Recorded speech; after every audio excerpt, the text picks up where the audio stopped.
Hello and welcome to Wild, Wise and Curious. I'm Michelle. And I'm Lou, and we're really glad that you're here with us today.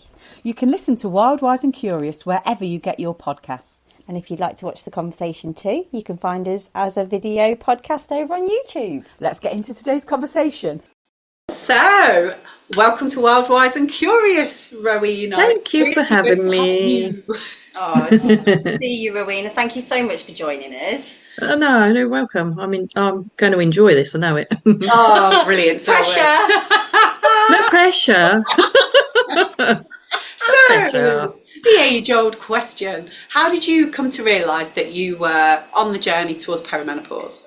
Oh. Well, it was a weird one. What can I say? It was a weird one for me because I kind of knew it in the back of my head. Yeah.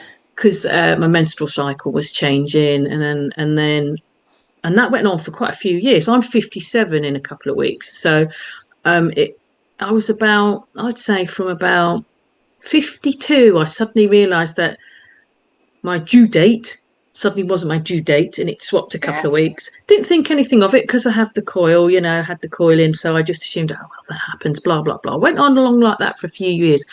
Then all of a sudden, I was completely losing my marbles. Honestly, I didn't sleep for 3 months. My mental health was declining. I just couldn't sleep. I don't sleep well because I have health conditions anyway. But I suddenly I was lying in bed like this, just, staring up at the ceiling thinking, am I going to go to sleep yet? And I teach and practice mindfulness and, meditations and all that sort of stuff. So nothing was working, nothing at all. So I suddenly thought, oh, hang on a second. And then I realised that actually I was starting to skip periods, and sort of like I'd have one every 3 months. And then sometimes I'd have spotting in between, but not often. And it's kind of, I don't really have periods anymore, but I have spotting. Do you know what I mean? So I'm well and truly somewhere along the line. But I was getting a right sweaty Betty, you know what I mean? It's like, I'm not a sweater, if you know what I mean. If you ask my other half, the only time I used to sweat when was I still able to go to the gym. That's the only time. I suddenly was just erupting in, especially at night. I was just like, what the hell's wrong with me? And because I can't control, one of my conditions means I can't control my body temperature very well, and I was usually a cold fish. Like, you can touch my hands and feet and they'd be, I'd be ice everywhere else. And everybody's going, oh, it's nice and warm. Like, what's the matter with you? Unless it's 30 degrees, it's not warm, is it? Yeah. You know what I mean? But now I'm the opposite way. I still go and stand out in the rain. You watch the steam coming off. You know what I mean? So I realised there was stuff like that. And it was silly little things as well. Like I noticed that on my eyelids, I started to get, and sort of around my eyes, I started to get these little eye infections and things like that. And it was really strange. And I just suddenly thought, what the hell? And I was with my friend, because I'm from London originally, and we were in London. And I said to her, I'm so desperate to sleep. I just can't sleep. And she just whacked one of her HRT patches on me, after we talked about it. She said, try this. And literally a couple of days later was the first time I'd gone to sleep in like 3 months. I was completely all over the shop. My mental health was just ridiculous. I just didn't know what was going on. I was biting everybody's heads off, and then regretting that I'd done it, and all the rest of it, because that's naturally, I'm quite even tempered really, but yeah, so that's how I noticed anyway. And I finally went to the doctor, and they went, yes, let's put you on some HRT. But then I got some private blood tests done, because they don't, on the NHS, unfortunately, they won't do it. They'll just slap you on the medicine, which I've always found that a rather odd thing. It's like, how do you know what level somebody's at unless you test it? Do you know what I mean? Yeah. And I have, my testosterone was right in the middle of the green, fine. I had absolutely zero progesterone, zero. Wow. And my HRT was through the roof. So then they put me on HRT, and I take progesterone as well. And it's been, it's going to be about 2 and a bit years I've been on that. Evened it out slightly, but I do take supplements as well. And are you still on the coil, Rowena? It's run out. Okay. And I'm gonna get this one needs removing. And I depending on who I go to in my GP surgery, they tell me different things.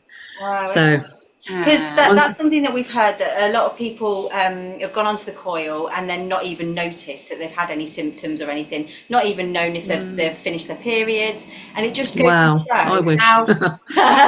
how different we all are, though. And it is because see, the reason it's absolutely true, because the reason why I was put on the coil in the first place was because my periods were always the bane of my life. I used to hemorrhage pretty much, and so years ago I was on the pill, and then my heart condition was found and all the rest of it, so we can't be on the pill anymore.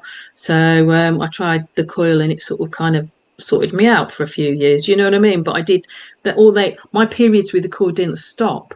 Right. They carried on, but they were more manageable. So that's why I actually had a stand-up row almost with a GP who was just finishing his training, who said, well, the coil stops all periods. I went, let me stop you right there. No, it doesn't. You need to treat people individually. And I said, let me tell you. And he wasn't listening to me. I said, you actually need to listen to me. I'm the woman. What would you know? You're a man. Yes. And they only get one module, don't they, for the menopause in their training? Absolutely. Don't get me started. But there's not many people. There aren't many people that go through menopause, Rowena. So obviously, it's not really needed, right? Right. It's not half the population just over, is it? It's not many of us. No, not needed at all. It's not an essential thing. It's not an essential thing at all, is it? We don't need it. That's all right. Let's just all go completely mad. Were you feeling on an even keel now? Fairly. I still think it's not quite right, but some of it is because with me, it's my health conditions and stuff. I find it very difficult sometimes to know what it actually is. Do you know what I mean?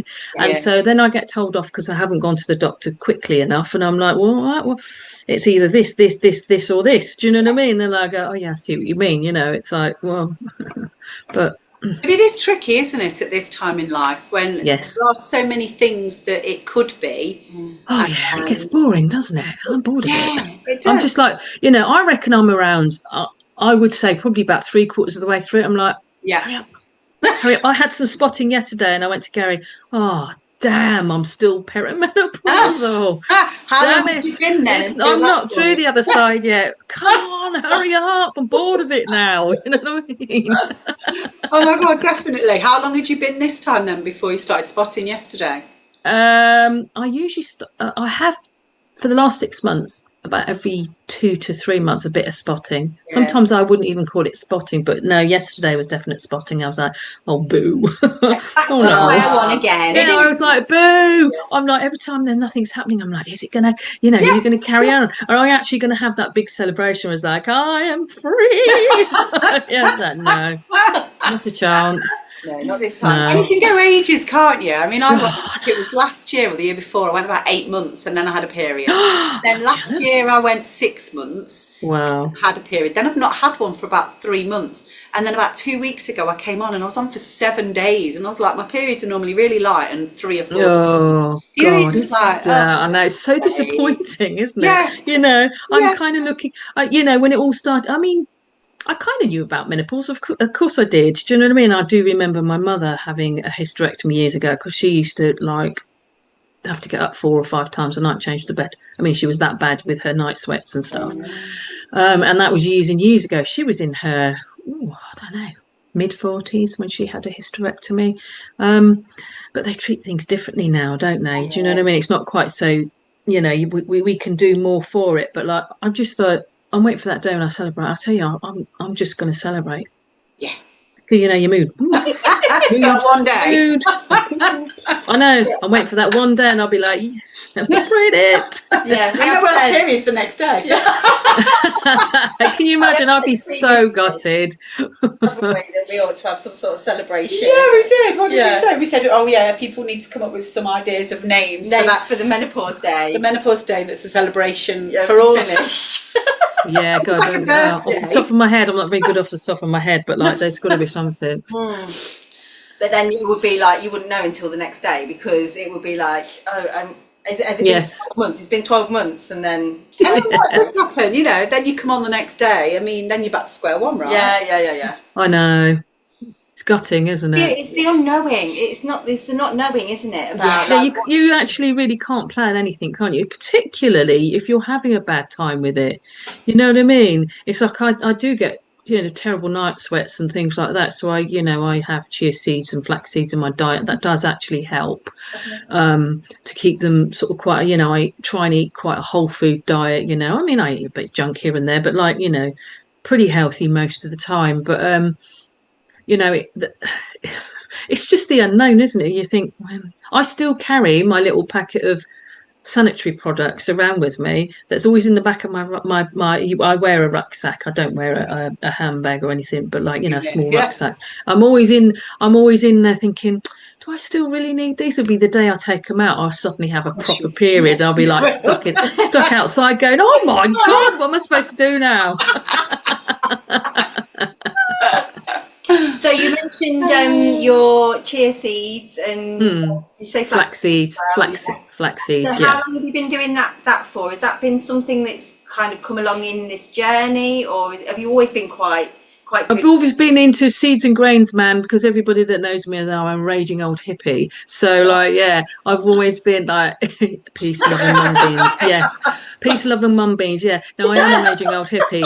So, so yeah, I've always like had an interest in, whole foods is better than like when people go on diets and stuff, and all that diet food is all full of rubbish, and also because it helps my conditions, not having all that artificial rubbish inside does help. No, it does help. I'm like starting to really try and work really hard on my diet. I say it all the time. Yeah, it honestly makes a difference. If nothing else, it makes a difference to your mood. Yes. Yeah. You know what I mean? I do intermittent fasting, but not as strict as I used to be, because that can, unfortunately, it can obviously help your hormone spiking and stuff like that. So I just do a 14-hour fast. I used to do like 16 hours or more. I can't do that. I've noticed it makes me feel really poorly, but it does help. So I eat between sort of 9 a.m. and 7 p.m. Yeah. And if I was, say, to go out of an evening, I knew I was going for a meal, I'd adjust my day accordingly as much as I can. I mean, sometimes I break it. And if somebody offers me a glass of wine, I'm not going to help sit there going, hey, sorry, no, I'm not going to have that right now. Yeah, stuff that. Give it here. Do you know what I mean? Stuff that. I'll have it now. I'll tell you at 9:30. And if there's a biscuit, like, oh, well, but not all the time. Certainly not all the time. So, It's getting to know your body, isn't it? I mean, absolutely. And it does work. It does work. I mean, I think sort of time limited eating, but sort of like, eating, like I say, the whole foods, I've noticed really does help. Yeah. Yeah, I think the whole foods. I mean, I've only jumped back on it. Like you, we're kind of probably classed as old hippies as well. I would say best way to be, peace, love, and everything. Absolutely. Yeah. So I do try and stick to like you, a lot of whole foods. It's obviously stuff jumps in, and I've been eating crap, but I notice it mostly in my face, and like everything feels puffy. Yes. In rubbish. Yes. I'm the same. Getting back into the groove of eating well and whole foods and steering clear of the sugar is my main thing. I'm a real sweet tooth as well. Yeah, it's chocolate. Really. It's chocolate, really. I'm not really bothered about savouries. But I do feel that once I stop eating that crap, it does, you're right. Mental health makes you feel better. Yeah. It stops it does. puffiness in your face and your neck. I notice it. I feel really toxic as well if I eat a load of rubbish. Like after Christmas, I was like, oh God, I felt horrible, my digestion was out, everything. I was like, no. So it does make a massive difference, doesn't it? It does. Unfortunately, yes, it does. I know. Like a cake down. I mean, or just eat one slice and not the whole cake. Well, it's a start, isn't it? It's a proper start. So what other things have you been doing, Rowena, alongside the sort of seeds and, obviously you're still on HRT and... Yeah, the boring stuff really, like, making sure I drink lots of water, and because of my health conditions and disability, I have to do physio. So I do a disabled version of Pilates twice a week, and then I do weights once a week, and I move about as much as I can. I just do what I can. Yeah. That's all we can do, right? Yeah, that's right. That's all you can do, isn't it? There's no miracle cure for how every woman is going to feel during this stage, is there? What works for one might not work for anybody else, I So think a good tonic is chatting with other women, isn't it? absolutely, you realise that you're not going absolutely out of your mind. On your own.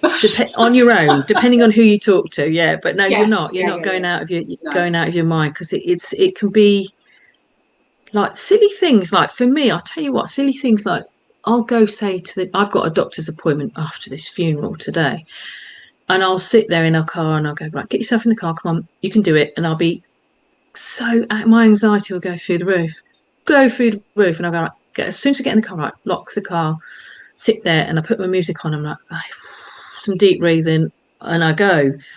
But to get myself from inside to the car, and I'm only going 2 miles up the road sometimes. Yeah. Oof, silly things like that can just really. I'm better than I was. I Yes. mean, I drive myself down to London and around London, but and I'll sit there like no one can get road rage anymore in London when it's 20 miles an hour, can they? Do you know what I mean? It's hilarious trying to watch it. Do you know what I mean? You get off the motorway from 70 and you go 20, and you're like, whoa, I can run faster than that. You know what I mean? But you're like this, watching everybody in front of you, so you can't get road rage. It's quite safe, I feel. Do you know, I wonder if some of that though is like I was talking to my kids about this the other day, about there's so many cars on the road now. Oh, there are, right? And Yeah. it's so different when we learnt to drive. Yes. And I think if I learnt to drive now, I wouldn't be able to cope. No. And No, honestly, it's year on year, it just gets more and more and more, and I sit there and I go, it's like I was around the last year. I went to stay with my friend Claire, and we were staying in a lovely hotel, but it was off the M25, and it was right opposite where I used to work years ago, actually. And I was like, well, that wasn't there, that wasn't there, that wasn't there, that wasn't there. And what I did notice was there's absolutely no space left at all. Wow. And I was going around the M25 thinking, it was never that bad. So I just put my music on and carry on. Yeah. Maybe just don't stay in a hotel on the M25 next time. Oh no, it was off. It was just off. It was in Brentford. Coming Brentford, from Yeah, So coming from here, it took me off, and I had to go around the sort of the M25. Once I got off the motorway, rather than going right to visit my mate in Maida Vale, I was going the other way. So yeah, We have a bit of a dance festival near Brentford on one of the parks. My husband likes DJs and stuff, so yeah, we stay in Brentford. yeah. No, they've got some good, really big parks and stuff like that, haven't they? Yeah. Hounslow Central and all around there. Yeah, they have. They've got some good old parks around there. Not good things going on. Yeah. So tell us a little bit about you mentioned earlier that you're a mindfulness coach. Yes. Yeah, mindfulness. Originally, how that started was when I was first being treated for one of my conditions. I learnt mindfulness at what's it called again? Royal Homeopathic Hospital. Okay. And at that time, you could get it on the NHS. You can't get it on the NHS anymore. I kind of knew it anyway a little bit, because I do sort of like my thoughts are generally Buddhism and things.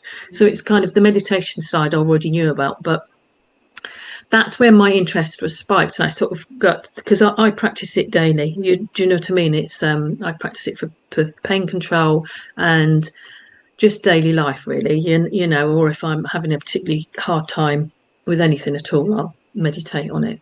And so I decided, I think it was about 2014, I did my mindfulness certificate and stuff, and that's what I helped with. And then the hypnotherapy stuff came during lockdown. Gary was furloughed and sitting in here. I was sitting in the bedroom going, yes.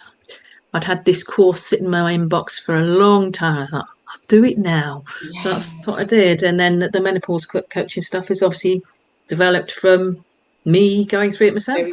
Yeah. I think, like you said before, I think the more we talk about it and the more we share it, the more we realise, it just really helps. Oh, God, it really does help. Yeah. I'm really curious as to what you were doing before you were doing hypnotherapy. Oh, right. Okay. So before that, I used to work in social services.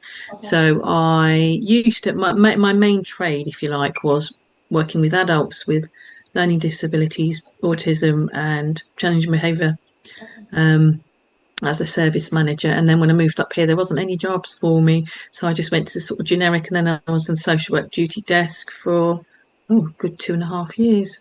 Okay. So then you took a bit of a pivot and then went with the hypnotherapy and mindfulness. Yeah, stuff I always had an interest in and already kind of knew how to do. So it just seemed like natural, and I'd been a manager as well. So, people were coming to me with problems. And I've got one of those faces that I can stand at the bus stop and somebody will come up to me, start chatting. I'll go, all right, blah, blah, blah. And they'll go, blah, blah, blah, blah, blah. And they'll tell me the deepest, darkest secrets. And I've got like, talk to me written on my forehead or something. Or on the tube. I used to get, on the tube, I get somebody turn me out. And anyway, and I'm like, I've never told anybody that before. And I'm like, oh, okay. Fine.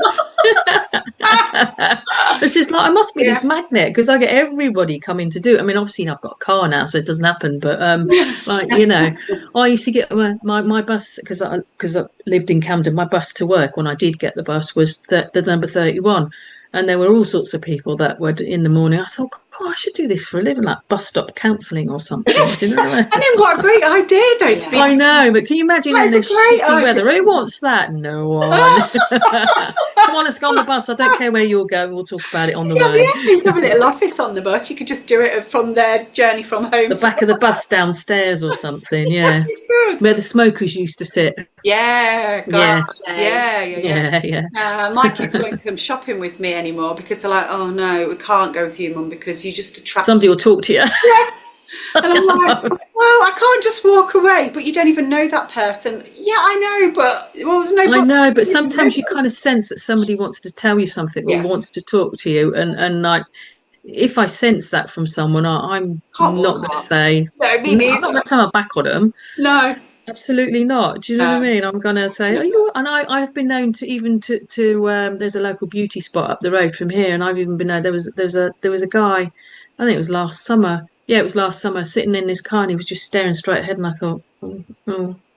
And I went past the car, and I went back again, and I just put the window down, and I went, excuse me, I hate to disturb you, but are you okay? Like that. And he was like, oh yeah, I'm fine.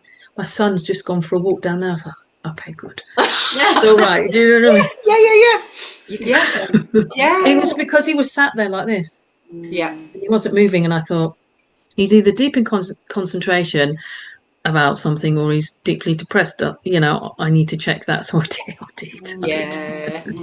Yeah, definitely. I know that feeling. Yeah. So with your menopause coaching then? Yes. So that kind of came in. I'm interested into how that kind of came in. So you'd obviously were going through it, and so and because I've got like a sort of a little group of friends we're all kind of going through it. Pretty much everybody our age group is going through it, aren't they? Mm-hmm.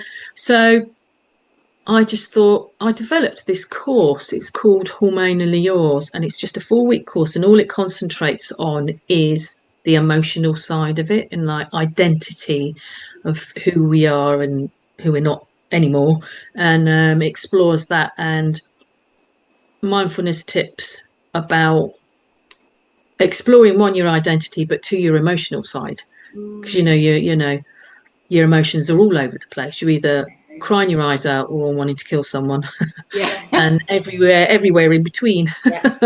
So it was about trying to just use some mindfulness tips that I'd learned, and there was a couple of psychology tips that I put in there as well that I'd known about, some breathing techniques. And it's just a 4-week course, and I had a group of ladies that went through that. I think it's 11 ladies that went through that, and I've used it since, and it's been known to be, I get great feedback on it. So, and that sort of led me, and I thought, well, if I've done that, and then I started the course, and I thought they were talking about all these different elements of it, and I thought, I've already put that in this course. Oh, great, so I was on the right track. Yes, okay. Absolutely right. So what kind of things have you found that have been useful then? So you talked about the mindfulness. Mindfulness for me was one of the big things. It's like the meditation side, and identity, because in my eyes, it's like I look completely different to how I did. I was Mrs.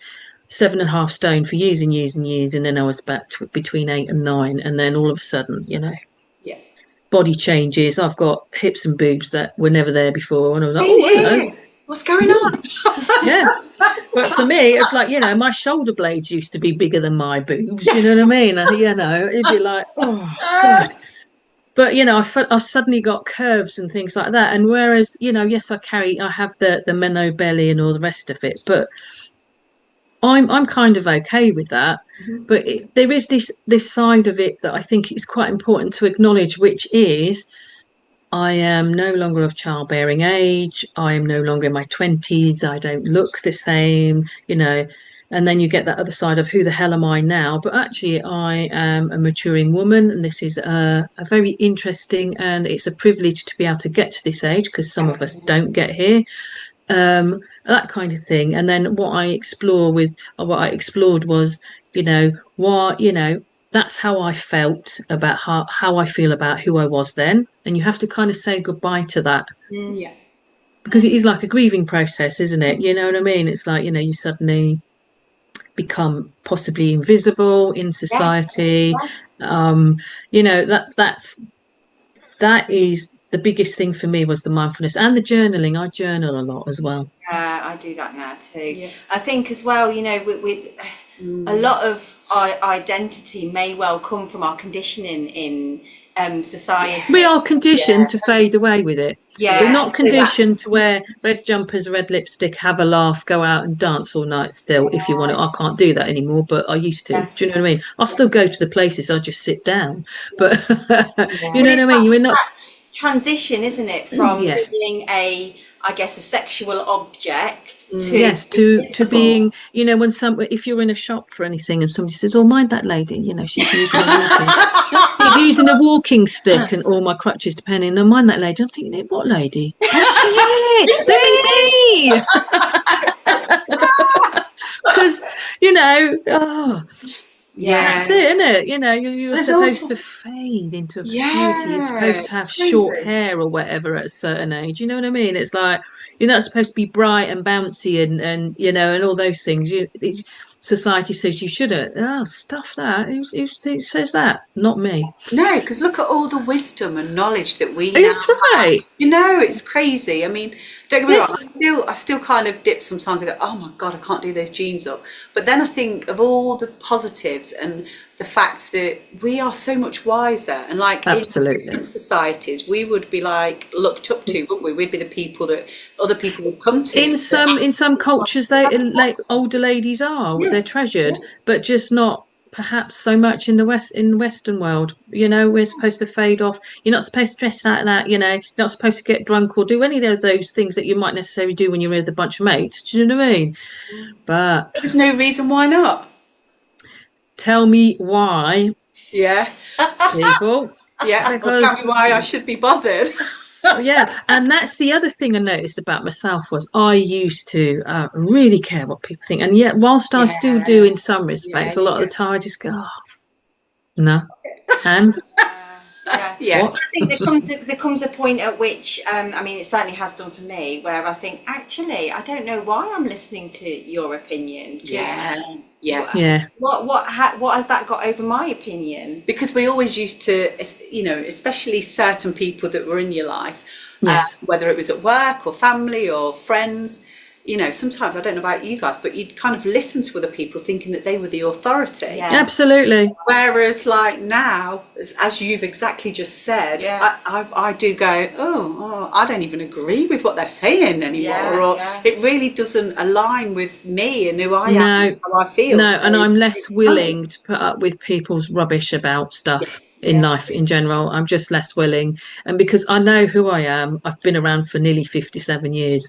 I know who I am by now. So and that's a good thing. That's a nice feeling, isn't it? To not worry about offending. Well, it's not about offending people, but it's about following what's right for you, isn't it? Rather than absolutely just going along with what everyone else is saying and doing because you think that you're meant to. Because we're always told we're supposed to, as females, we're supposed to play certain roles, aren't we? You know what I mean? We're always told that, at this time in life, we should be like at home, with our slippers on, although I am at home with my slippers on, but you know what I mean? You know what I mean? When we choose to do it, it's fine, not because it's expected the role that we're supposed to play. You know what I mean? It's like, and actually the roles that we're supposed to play, I mean, I'm doing a bit of writing about it, and I'm brilliant. kind of like looking into the roles that we're supposed to play, and it's like, so we are supposed to be kind of calming down and being a little bit more invisible and in the background and stuff, with the slippers. But then we've still got to go out into the world and work so that we can earn money, so that we can pay to live. Yeah. I think I read something the other day, or saw something somewhere, that we're the only creature, for want of a better word, that lives on this planet that actually pays to live on this planet. It's bonkers. It's bonkers. Nothing else does. But we've got to have these jobs going on. We've got to be the mother if we've got children, and the sister, and the daughter, and the carer. We've got to make sure everyone else is watered and fed around us. They've got clean clothes. So while we kind of like, sometimes I would just love to put my slippers on and just like shut my door and my curtains, put another log in the fire and just say, I'm not here. But unfortunately, I've logged off. I'm proper logged off. But it's really hard to even lean into that, even if you wanted to, isn't it? It is really hard. It Not is that really I want hard. to do anything that anyone expects of me. But also, I think as well, it's understanding what it is you want to do. Well, it is. Because there is that, because the choices. We've been conditioned to be 100%. a certain person. It's really strange. Yes, we have been conditioned, but I don't have kids. I couldn't have kids. I used to, when I was younger, I did a lot of backpacking, so I travelled the world, living and working it all around the world and stuff. But there was still that expectation from people, like, when are you going to settle down and get married and have kids? Yes. When I used to come back, there'd be people going, have you got any kids? I'm like, and I wouldn't say to people, one, it's not really any of your business. Yes. Two, I can't have kids. And I didn't used to tell people too much. Later on, I actually, because I tried to have kids, and when I was in Australia, I nearly died. But so I couldn't have kids, but I was still looked on as a weirdo because I was doing very much a male thing, going off on my own, traveling and this, that, and the other. So when I came back, he's going to settle down yet? Settle down to what? Yeah, and why? Settle down to what? Yeah. I am. We've been talking about that a lot lately as well, haven't we? Being sold a lie. Yeah. It is an absolute lie. I've always looked after myself. I mean, I need a lot of help now, and I've got a really good guy, but I waited a lifetime to find him, put it that way. Yeah. Do you know what I mean? Yeah. So I've never really, I was always told I was the oddball and this, that, and the other, and so strange. Well, okay, but I've not really had a ordinary life, if you want ordinary. Do you know what I mean? What is that? Exactly. What is ordinary? I didn't do the usual. What was expected is probably what they actually meant. I think. Yes, absolutely. So, but it's that shedding of all the conditioning now, isn't it? And I think it's we've come, a lot of us, and we're and I'm saying this because we've spoken to a lot of women that feel the same. So the collective. There's a few of us now that I'm seeing the evidence from. That we get to this stage and it's almost like a shedding of all those expectations and all. Absolutely.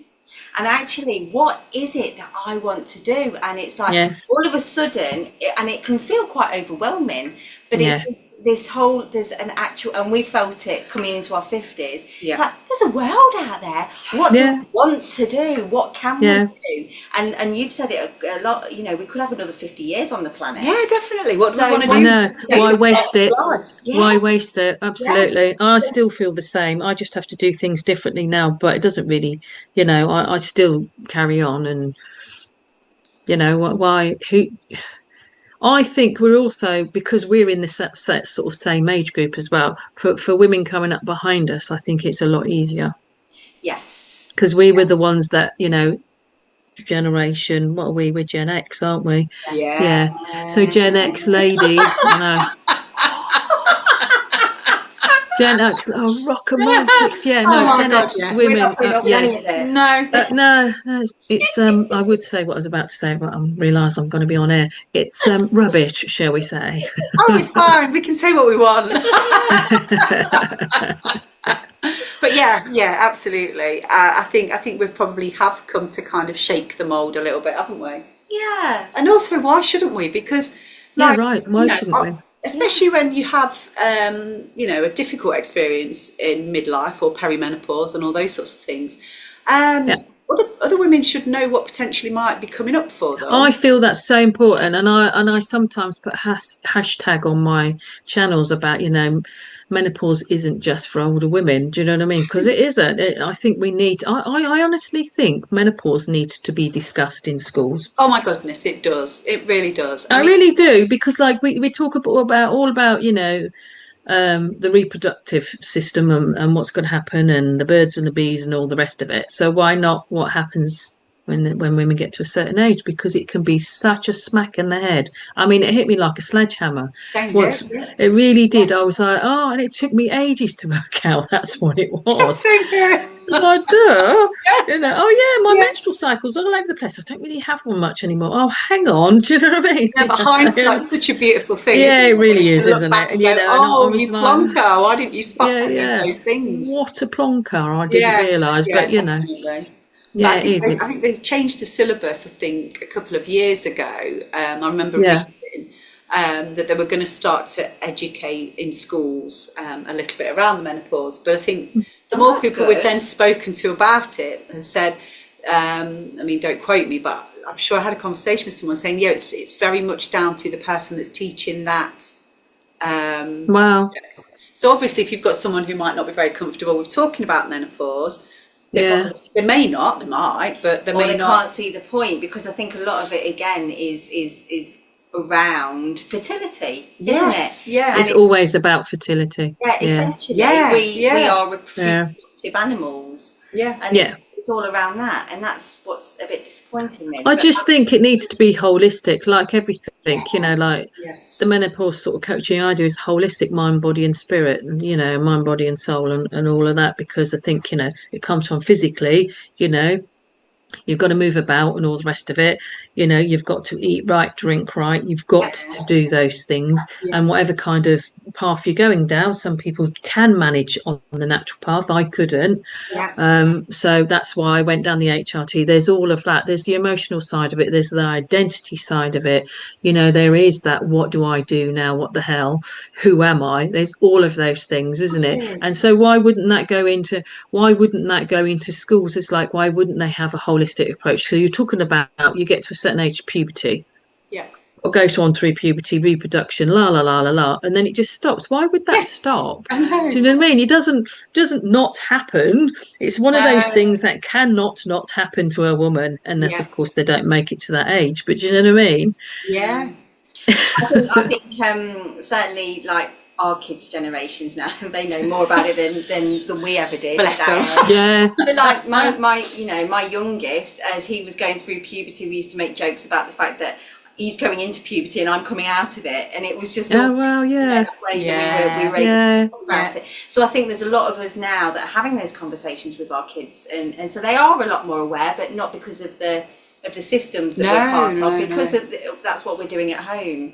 yeah. I think Yeah, we need to be really open about it. I do as well. I really do. I really do think there needs to be an openness, full stop, about this thing about society. About us women of a certain age, we're supposed to behave and dress in a certain way. This is It's really it shifting. just needs to stop. Yeah, Are you feeling that shifting a little bit Yes, then? I do. I do. yeah, Yeah, yeah. It I might do. it might not be as quick as we would like, but No. there is a shift, and I'm feeling it. And I guess if we don't play into that, going out sort of like into the next 50 years quietly, and we just continue to be the people that we want to be, whether that's a totally Yes. different person for the next 50 years or a different person for the next 10 years and then a different person Yes. 10 years after. Yeah. And we will be, because we're changing all the time, Yeah. aren't we? Yeah, We're absolutely. doing things all the time. And I think if we can sort of like stay true to ourselves and not kind of, I don't know, sit in a corner in our slippers, although it's nice sometimes. It is, because I've got It's mine on like, now. it is proper nice, to be fair. Yeah, it is. Oh, when his I feet quite are like to cold. do that. Oh, slippers. I had my feet in my slippers before I came out. If we can keep it as a topic of conversation, and if because there's always trailblazers out there, isn't there? There's always women Isn't that it? are kind of Yeah. that are aging, and I think there's so many memes and jokes that, aging disgracefully and all the rest of it. But it's not really. Oh, absolutely. It's kind of just staying true to yourself, isn't it? You see all these like eccentric older ladies I dressed love in them. these amazing clothes, Yeah. like loads Yes. of colours and loads of jewellery and What was her name? What's her wow, name? it's incredible. Knopfel. Oh, I've forgotten her name. God, my memory. There you go, brain fog. Oh, yeah. The lady who's in New York, she was just fabulous, and she died at 102. She never conformed in her whole life. Amazing. And live to Yeah. 102. There you go. Yeah. If that's not a message for the show, Yeah. don't Yeah. conform. Don't conform. I never Quieten have, though. down. You see, I never have. So, No. and I've always had, in a way. I mean, I left home when I was 15, so like came from a very troubled background. So I've always looked after myself. So I've never done the ordinary, and it wasn't intentional. It's just I just followed whatever Yeah. my path was. Do you know what I mean? I just thought, I want to go over there and look over what's going on over there in that country. Oh, I'll go over there. That's it. And then somebody says, "Oh, do you want a job?" And I'll apply for a job, and they'll go, "Oh, yeah, okay." And then that's kind of how it went. It was Yes. never intentional. So yeah, I think we should just keep on going. Don't I think conform. so too. I think Yes. so too. I don't think that we've got a choice. I think we just carry on. Yeah. I don't Carry think on we've as got we a are. choice. Yeah. Life is life, isn't it? Oh, Carry yeah. on as you were. That's As you were. That's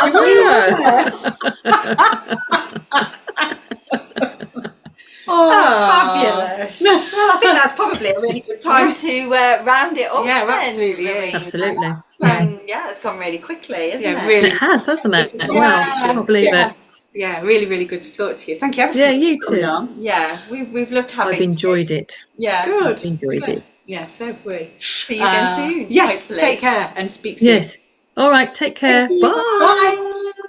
Thanks for tuning in to today's episode. If you'd like to be a guest on the show, feel free to email us at info@wildwiseandcurious.com or reach out on our socials at wild_wise_and_curious. And don't forget to hit subscribe so you never miss an episode. Stay curious and we'll see you next time.